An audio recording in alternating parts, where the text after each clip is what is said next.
Olha só, pessoal, um mês após a promessa do vice-governador Matheus Simões, do Novo, de divulgar a lista com todas as empresas que recebem isenção tributária em Minas Gerais, o governo estadual segue sem cumprir a promessa e mantém sob sigilo dados de empresas que recebem benefícios fiscais no estado. Em maio, o vice-governador de Minas, Matheus Simões, em um café com jornalistas, enquanto era governador em exercício do estado, chegou a dizer que não concordava com o sigilo sobre as empresas isentas e que, portanto, iria retirá-lo dentro de poucos dias. A promessa nunca foi cumprida e, institucionalmente, em nota enviada a Itatiaia, o governo voltou atrás e disse que a estratégia iria afetar a geração de emprego e a competitividade. O Eduardo Costa, primeiro promessa, depois um recuo dizendo que não, melhor não. Bom dia para você. Bom dia a todos. Eu sempre manifestei aqui satisfação, às vezes até empolgação, com a administração Zema, por ser diferente do que eu costumei ver em Minas Gerais. Ele tinha e tem, por exemplo, um critério de entrevistar candidatos a altos cargos, escolher técnicos. Enfim, era um governo que me enchia os olhos no seu primeiro mandato. No segundo mandato, e o próprio Zema admite isso, dadas as necessidades eleitorais, o Zema começou a nomear gente que perdeu a eleição, começou meter os pés pelas mãos. E, mais recentemente, esse assunto veio à tona no café com o vice-governador, porque o Zema, dias antes, tinha criticado o Lula por falta de transparência dos benefícios fiscais. Como ele tem feito carga contra o Lula, ele criticou. Aí, mas e o senhor? Aí, o Matheus falou, eu discordo e nós vamos apresentar.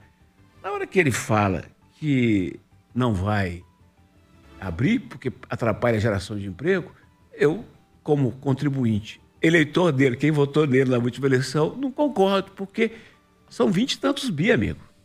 E para quem é dado esse benefício fiscal? Para quem? Se eu critiquei a Aécio, Pimentel, todos, eu acho que o Zema também está errado. Para quem que é dado e qual que é o retorno que o Estado tem ou a campanha tem, a próxima campanha tem? Esse é o detalhe. Qual é o retorno que o Estado tem e qual é o retorno que a próxima campanha tem? Porque todo mundo vai dizer isso. Eu te ajudo aqui que você me ajuda ali. Isso não é nada bom para a imagem do governador Zema. Ô Rita Mondin, te dando bom dia, querendo saber como é que você lê essa história, qual que é a sua leitura sobre essa questão da transparência, das isenções e tal. Bom dia. Oi, Júnior, bom dia a todos. Uma das maiores críticas, né, que eu sempre faço é a falta de transparência de governança pública, né? Então, eu acho que a transparência ela tem que fazer parte, principalmente dos governos, em todos os níveis, municipal, estadual e federal, porque é o dinheiro do contribuinte. Quando o vice-governador Matheus Simões falou que prezava pela transparência, que ia ser transparente e abrir os números, foi um alívio. Mas a gente vê que realmente essa desculpa, isso é uma desculpa esfarrapada.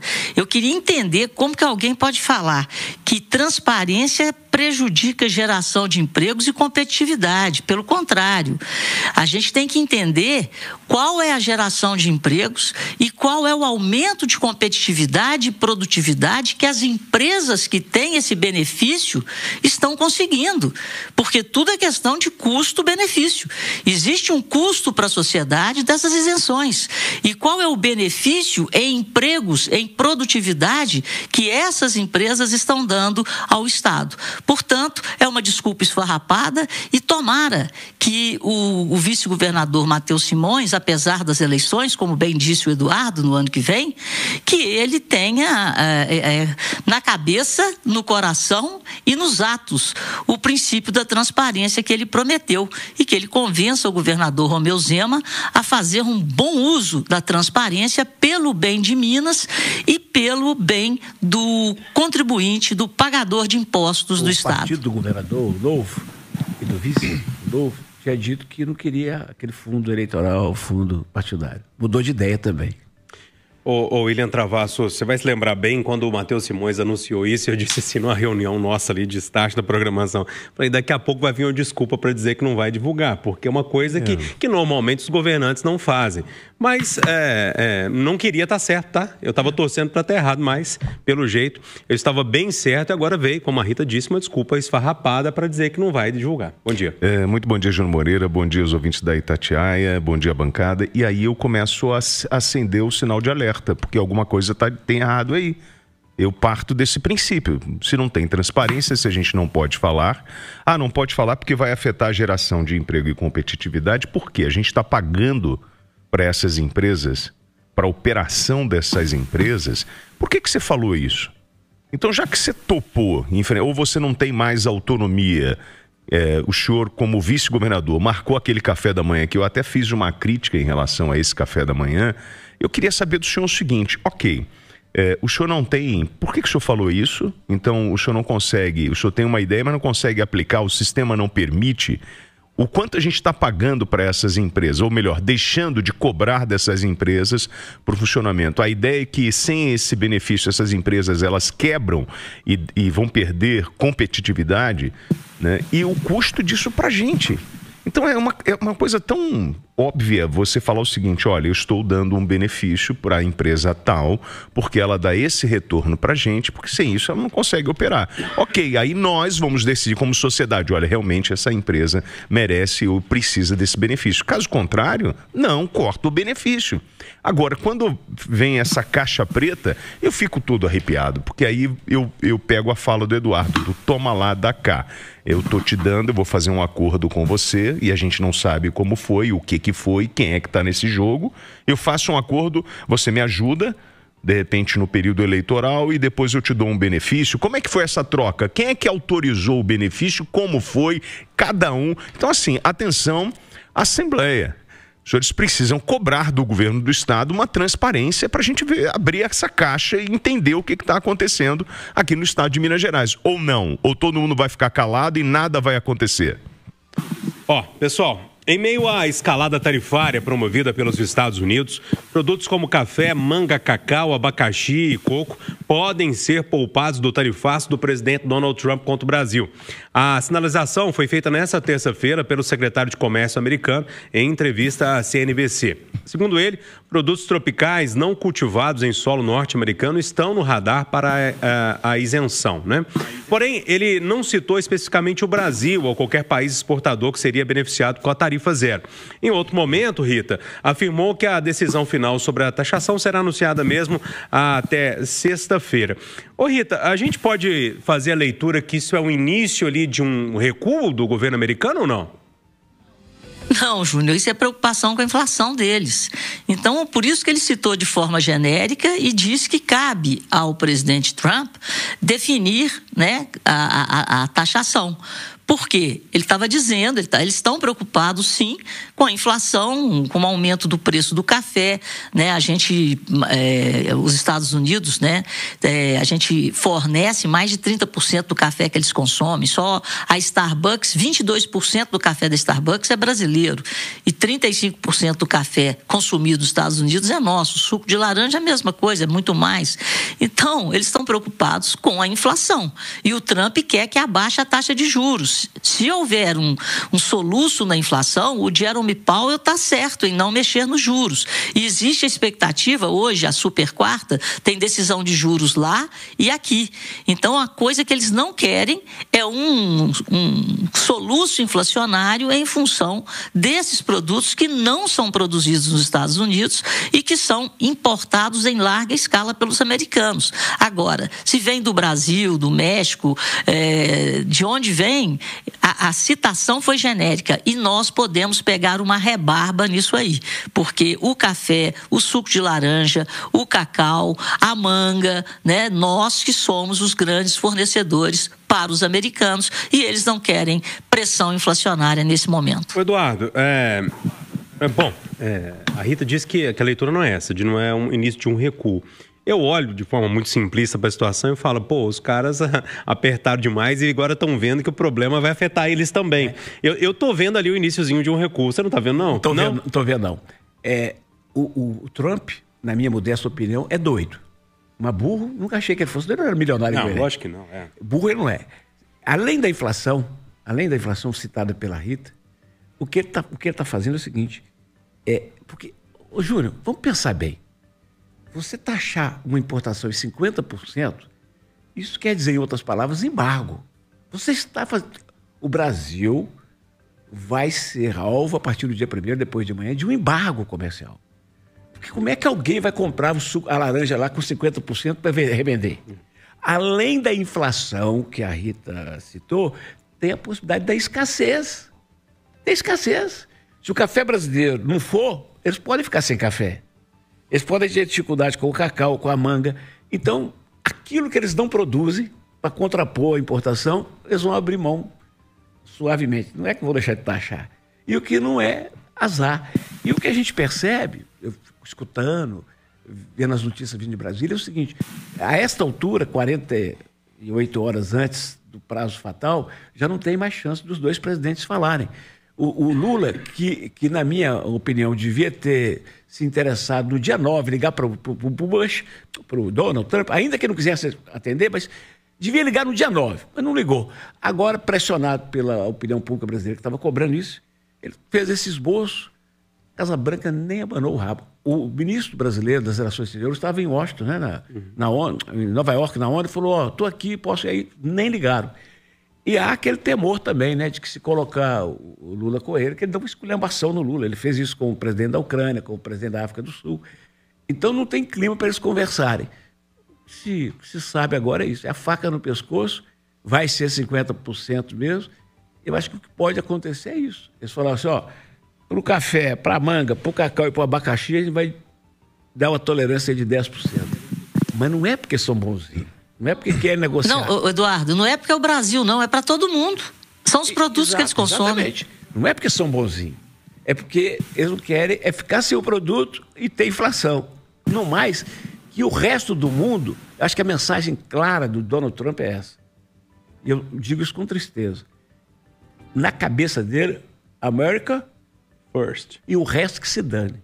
Ô Rita, me ajuda aqui. Se tirar suco de laranja, cacau, o que mais que a gente citou aqui? Café, manga. Sobra de importante aço e Embraer? Ferro e aço, isso aí é complicado, né? Porque ele já falou que é 50%, que ele quer que isso seja produzido nos Estados Unidos, né? Aço, cobre e alumínio, que é estratégico, mas quando né? a gente fala de... A Embraer já estão com esse assento, porque eles precisam dos nossos aviões então para aviação regional. Não, me permita, Júnior. Não, me permita. Não, me permita. Não, tem 2.000 médias e pequenas empresas que exportam, senhor. Tem gente que manda pedra para lá do Espírito Santo, tem gente que manda gengibre, a produção é toda para lá. Vai arrebentar com milhares de exportadores brasileiros, sim. E pequenos exportadores. Então você tem, por exemplo, a cadeia do mel, do própoli, né? Porque depois que a gente vai ver o tamanho do estrago.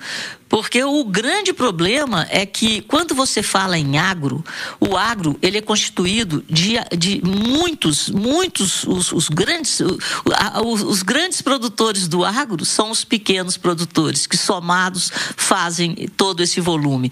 Então a agricultura familiar é muito importante e eles produzem e exportam através principalmente das cooperativas, né? Que aí você cria volume e ganha os mercados pelo mundo.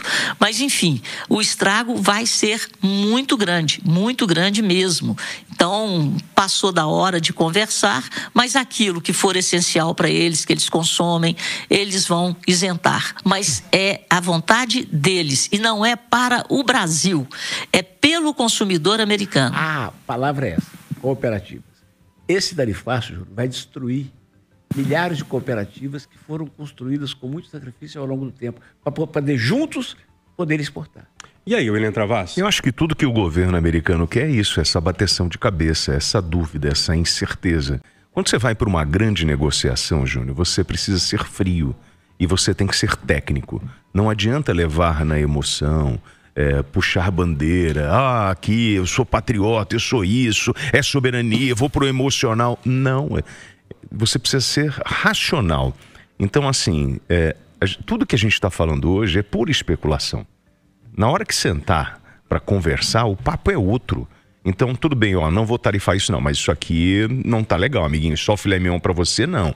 A gente vai ter que ter um poder de barganha nisso aí, a gente precisa saber negociar. E o que mais me incomoda é, eu tô vendo com bons olhos a movimentação dos senadores, tenho que registrar aqui o Carlos Viana, um senador mineiro que está à frente lá, eles estão se esforçando, conversando com parlamentares.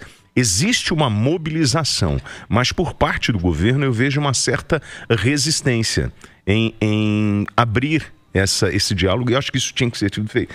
Isso era para ter acontecido antes, como o Eduardo falou, não aconteceu, e agora a gente precisa aguardar o dia 1º, não tem outra alternativa, amigo. E ir para a mesa de negociação de forma racional e esquecer ideologia, disputa política e falar de negócios. E quando você fala de negócio, amigo, é na ponta do lápis, não tem outra história ou outra alternativa. Agora, se o Trump bater nessa tecla da ideologia, dizendo que o Brasil está se aliando a países inimigos, atacando a moeda americana, ele vai pressionar até o último minuto, até o governo brasileiro abrir as pernas. É o seu segundo maior cliente, gente.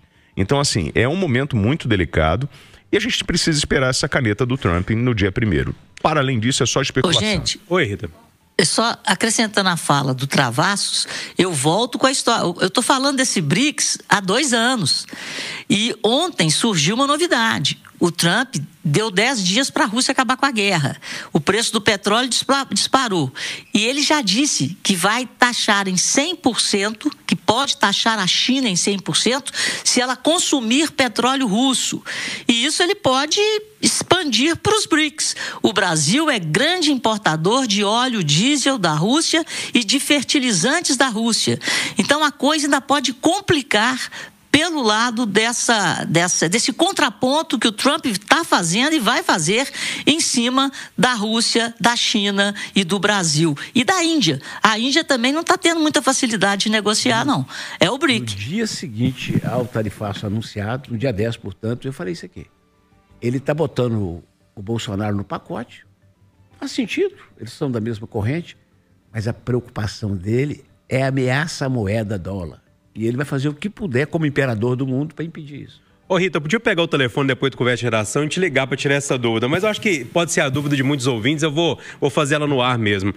Eu estou olhando para o mercado financeiro, assim, com o meu olhar de leigo, eu não estou vendo os agentes do mercado financeiro com tanto estresse em torno disso. Eu falo com bolsa caindo, dólar subindo. Os agentes do mercado financeiro estão olhando para essa história de forma muito tranquila ou é só impressão minha? Não. Até o índice Bovespa, que bateu o recorde, né, um mês atrás, a 141 mil pontos, voltou para 131.